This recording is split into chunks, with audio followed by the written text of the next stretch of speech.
All right, well, with Trump just a week away from the Oval Office and the federal government in transition, we are seeing political leaders like Danielle Smith stepping up to address the tariff threat. But are her negotiations with Trump helping or hurting Canada? Let's break it down with our political commentator and freelance columnist, Graham Thomson. Graham, good to see you joining us from Edmonton. Thank you so much for this. It's my pleasure. Give me your sense here, your reaction, sort of seeing provincial leaders engaging in this level of diplomacy. We've seen it sort of from, Doug Ford, but sort of he was doing it sort of more in a collective way. Danielle Smith, however, sort of more on that one-on-one, if you will. Yeah. Well, yeah, there's no real Team Canada here. Mm-hmm. This is Danielle Smith, Premier of Alberta, saying, look, we can't play chicken with Trump. That even though Alberta is... it's proud Canadians, but when it comes to actually being part of Team Canada, she's off on her own. She went down, of course, to Mar-a-Lago, as you discussed earlier, to meet with Trump, and she is trying to get carve-outs. Maybe she didn't talk to him specifically about that, but she wants to get carve-outs. The start of her conversation is Alberta energy. Don't put tariffs on Alberta energy, and then you'll see just how important all products are from Canada. But please, she's starting though, please don't punish the Alberta economy. Mm-hmm. And the thing is, when we saw Doug Ford, of course, talking about getting tough and maybe retaliation against the U.S., and you've got the federal government maybe playing with the idea of restricting exports of energy, Smith is saying absolutely not. She sees that as a mistake. Mm-hmm. She thinks that not only do you take Trump seriously, you do what he is asking you to do, and that means beefing up the border security to stop fentanyl and legal immigrants going into the U.S. from Canada.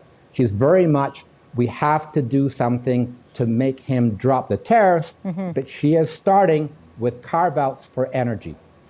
This really seems like sort of a modified version of her motto that I think we saw earlier on, especially when she was running for premier, but when also the premiers were having their discussions with the prime minister pushing back, sort of more of that, more Alberta, less Ottawa kind of motto that we saw. How do you think this resonates then with the other premiers, this very independent message, if you will, that she's not only sending south of the border, but in many ways to the federal government?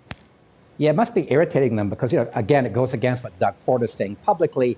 But again, she's actually going down to Mar-a-Lago. It's not a case of her standing in Alberta saying, we got to do more, we got to protect jobs in Canada. She's actually going down to make the case for Alberta energy. But again, she's saying, look, by talking about Alberta energy, the importance of that to the U.S., then the Americans are going to see just how important all our goods are.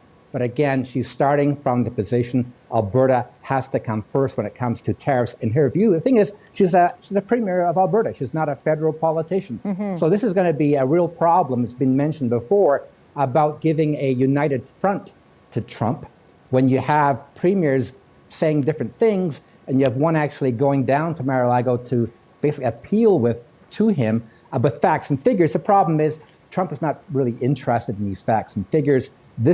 He's a bully, obviously. That's my opinion. And other premiers are saying we must stand up to this guy. Mm-hmm. Whereas the premier of Alberta is saying, no, let's take him seriously. Let's not irritate him.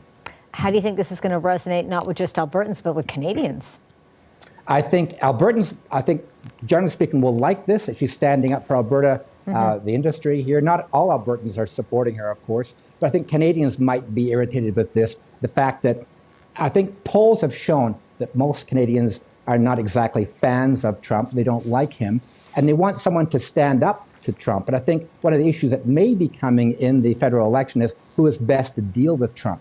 So if they see Smith going down and basically undermining the work of other premiers, that's going to irritate, I imagine, other premiers and also other Canadians. But Smith, again, is not there for Canada. Right. She might say she is. In fact, she is there for Alberta, and that's going to undermine the position, I would argue, for Team Canada. Could it backfire on her, though? I think not back in Alberta, I don't think. Okay. She'll just argue she's doing all she can. It may backfire nationally, but again, elections coming up. And the thing is, she is not wrong to say that there's a leadership vacuum right now in the federal government, and that's actually giving her more leeway to go out there and speak up and be on not just the national stage, the international stage. Mm-hmm. She's been on Fox News, I think 8 or 9 times already, speaking for Alberta. She's really raising her own profile not just in Alberta, but across the country and even in North America. So with Trump now just a week away from officially taking office, what are you now going to be watching for between now and then, as there has been that consistent push for him, not in Alberta's case, but everybody else, to drop the tariffs? Yeah, I don't see him changing his mind. Why would he change his mind right now? Smith has said, yeah, expect the tariffs to come in. What I'm looking for next is that meeting with the premiers in 2 days to see what they're going to be doing, because Smith said, yeah, we'll see it next steps.